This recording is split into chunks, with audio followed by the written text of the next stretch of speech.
बिस्मिल्लाहिर्रहमानिर्रहीम 2019 SCMR 1930 supreme court of Pakistan का ये फ़ैसला, और इस हवाले से बात करते हैं कि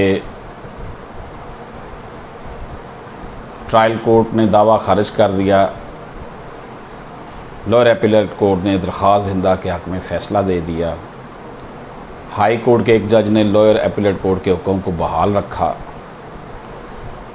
कि मामला जो था वो ये है कि म्यूटेशन जो है, इंतकाल जो है वो अज़ ख़ुद टाइटल को तख्लीक नहीं करता जब तक कि इसके पीछे मुसद्दका लेन देन ज़ाहिर ना किया जाए। अगर वो ट्रांसफ़र करवाई है प्रॉपर्टी तो उसके बिहाइंड, ट्रांजैक्शन के बिहाइंड क्या था, पैसे लेन देन हुआ, उसका रिकॉर्ड क्या है, या झूठ मूठ बस कर लिया कि जी बस पैसे मैंने दे दिए हैं।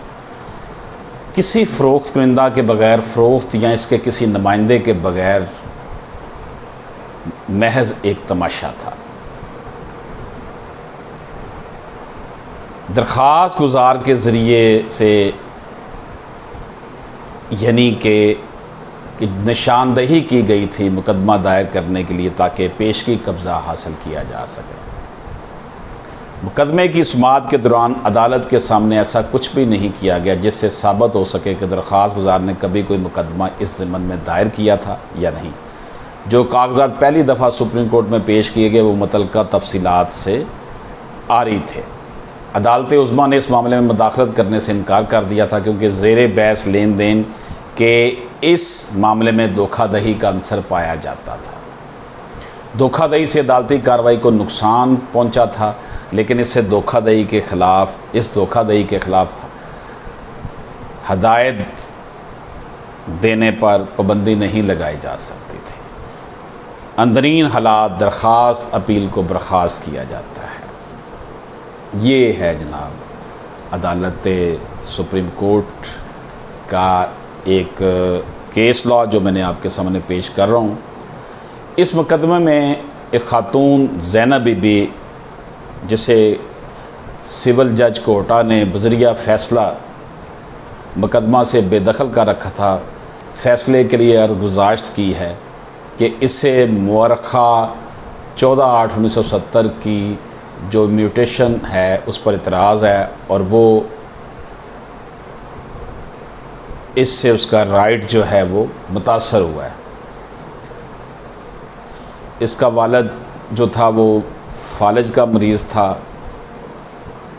और दरख्वास्त हिंदा ने इस मामले में धोखाधड़ी की है और इस खातून ने नतीजा खेज़ दाद रसी की बात की है। फाजल एडिशनल डिस्ट्रिक्ट जज ने ट्रायल कोर्ट की जो मालूमात थी उसका जो फ़ैसला था उसको मुस्तरद करते हुए मुकदमे का फ़ैसला सुनाया है।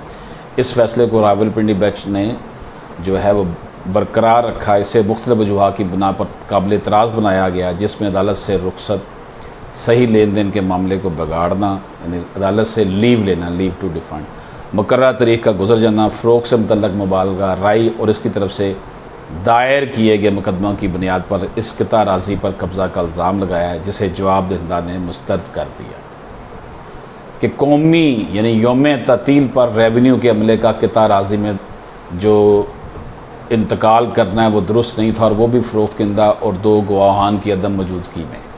सबसे अहम बात यह कि दही इलाका की एक कमज़ोर खातून एक ख़तरनाक धोखाधड़ी का शिकार हो रही थी और वो फिर भी कानून की पासदारी कर रही थी। अगर जायदाद का जो इंतकाल है उसका अंदराज कौमी तातील के दिन 14 अगस्त को हुआ है, इसे गैर मुतनज़ा तौर पर दरगुज़र किया गया है, मगर इसके अलावा भी बहुत से मामलात हैं जो साजिश को ज़ाहिर करते हैं जिनको दरगुज़र नहीं किया जा सकता।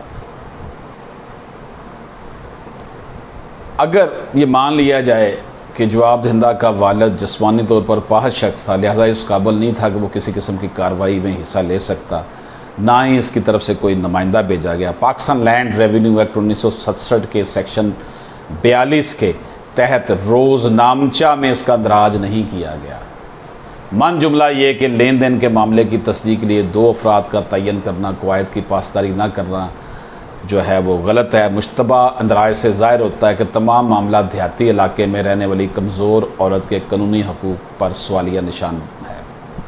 ये वाज़े हो चुका है कि अमलाक में जो चेंज आती है इंतकालात की, आज ख़ुद मालिक के नाम का तयन करने के लिए काफ़ी नहीं है, जब तक कि इसकी पुष्ट पर बाकायदा फ़रोख्त का अमल मौजूद नहीं। यानी उसके अगर कोई म्यूटेशन हुई है, इंतकाल जायदाद हुआ, तो उसके वो क्यों हुआ है, क्या लेन देन हुआ, उसका रिकॉर्ड कहाँ पर है।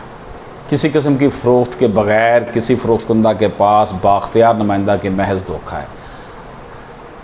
ये सूरत हाल है जी कि औरत के साथ ये उसको ज़्यादती की गई और इससे धोखाधड़ी के मुकाबल मुनसफ़ाना दावा को दबाया नहीं जा सकता। ये है जनाब केस कि जनाब अगर कोई म्यूटेशन है, अगर कोई इंतकाल जायदाद है, तो उसमें फिर ये साबित किया जाए कि इसके बिहाइंड ट्रांजैक्शन कौन सी है। ट्रांजैक्शन अगर नहीं है तो फिर वो म्यूटेशन जो है, वो इंतकाल जो है वो गलत है। इजाज़त दीजिए, अल्लाह हाफ़िज़।